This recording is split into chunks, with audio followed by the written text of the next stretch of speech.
Hello everyone, welcome back to the Technomentalist channel. I believe this is episode 9 of Journey to Financial Freedom. I apologize I haven't been posting recently. I have been pretty busy, but that being said, I would like to start posting more throughout the summer as I get back into things. This screenshot is from last week. I was working on a video then, but my computer crashed midway and lost all the progress. But here's where we were sitting, up 20% from mid-October.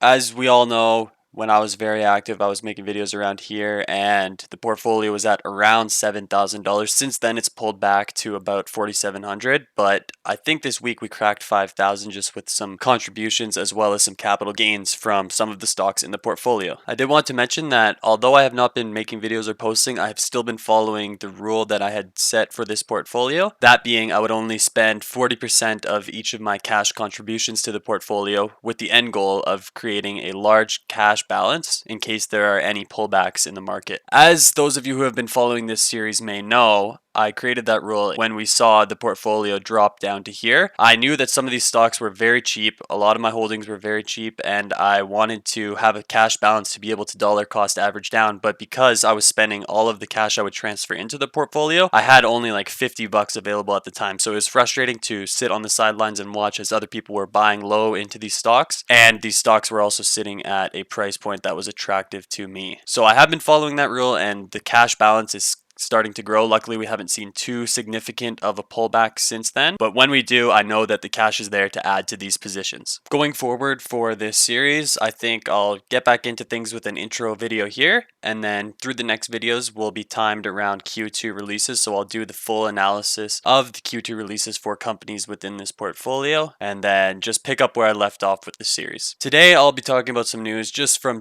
general holdings. They don't have to be from the portfolio, but just things I've seen recently in the market. So I'll start with this. For those of you that follow us on Twitter, you know that one of the most major holdings for myself is NEO. This has honestly been the stock that has made me more than all of my other stocks combined.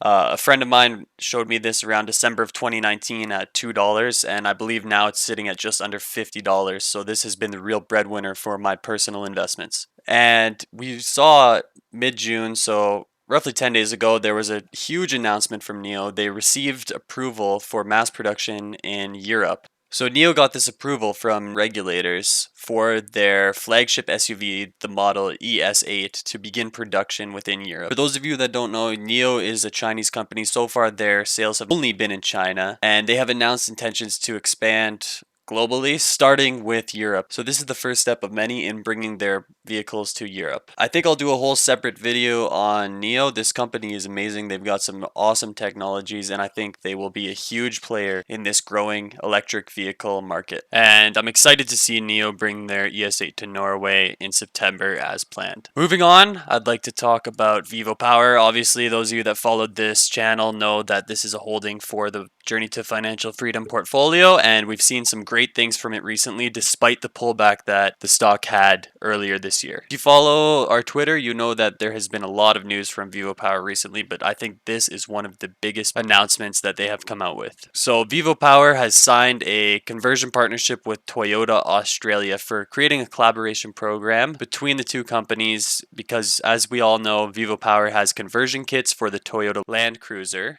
through their acquisition and ownership of Tembo. I think this agreement is huge because it shows that Toyota is recognizing how effective Tembo is in converting these Land Cruisers into electric vehicles, which are safer for mining, especially in Australia where both of these companies are located. And I also tweeted this announcement out at the bottom here, how Tembo had inked a 58 million distribution deal for their conversion kits for the Toyota Land Cruiser. So I think looking back, this was a great acquisition by Vivo Power. And moving forward into the future, I think we're seeing more people recognize Vivo Power and Tembo as a viable solution for electrification of already existing ICE vehicles. And in some more recent news from Vivo Power, we saw that Kevin Chin, the CEO of the company, has increased his holding in the company to approximately 1.8% of existing shares. So he is just reiterating his confidence in the company. If anything, this shows that he thinks the stock is below fair value. If we saw him selling, obviously that would be of concern. But just given all the recent announcements and everything that Vivo Power has going on, I think this is perfect timing for him to add to VVPR before it really takes off. Lastly, let's take a look at Kraken Robotics, another one of the Journey to Financial Freedom